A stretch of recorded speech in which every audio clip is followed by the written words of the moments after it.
সবগুলো যেমন কয়েকটা জায়গায় খুনের যদি ঘটনা বলি, একটা জায়গায় ঘটনা ঘটেছে, বিদ্রোহী প্রার্থী জয়ী হয়েছেন বিএনপির বিদ্রোহী প্রার্থী জয়ী হয়েছেন। তিনি বিএনপির এখন উপজেলা বিএনপির যুগ্ম আহ্বায়ক এবং উত্তর জেলা বিএনপির সদস্য, কিন্তু তিনি ধানের শীষ মার্কায় ইলেকশন করেন নাই। তিনি স্টিল বিএনপির ওই পোস্টে আছেন, কিন্তু বহিষ্কার করা হয় নাই। তিনি ইলেকশন করেছেন কোন পোস্টে? তিনি অন্য কোনো মার্কায় ইলেকশন করেছেন।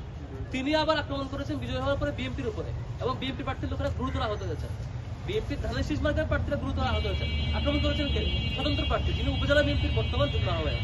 এভাবে করে বিভিন্ন জায়গায় বেশিরভাগ, যেমন আমরা বাউফল একটা ঘটনা দেখেছিলাম, প্রথম শুনেছেন যে জামাত আক্রমণ করেছে, পরে আমরা ফোন দিয়েছি। ঘটনা কি? ওইখানেও সেম ভাবে যে কেন হেরেছে সেজন্য দুই দলের মধ্যে মারামারি, যে আমরা কেন হারলাম। তবে আমাদের জায়গা থেকে প্রত্যেকটা আক্রমণের বিরুদ্ধে, যদি কোথাও জামাতও যদি এটা করে, এনসিপিও করে, তারা আক্রমণ করে, আমরা এটার বিরুদ্ধে থাকবো। আপনারা ডকুমেন্ট দেবেন। আমি 3টা ঘটনা চেক করেছি নিজের দায়িত্ব নিয়ে, যেটা এনসিপির বিরুদ্ধে অভিযোগ আসছে এবং জামাতের বিরুদ্ধে অভিযোগ আসছে। 3টাই পরে গিয়ে দেখি কেন হারছে। হারার কারণে এক গ্রুপকে দায়ী দিয়ে এক অপরকে আক্রমণ করা শুরু করেছে। তো এর বাইরে 3টা কেসের বাইরে অন্য কোনো কেস থাকে, জামাত দায়ী থাকে, তার বিরুদ্ধে আমরা তাড়াবো। যদি এনসিপি দায়ী থাকে, তার বিরুদ্ধে তাড়াবো।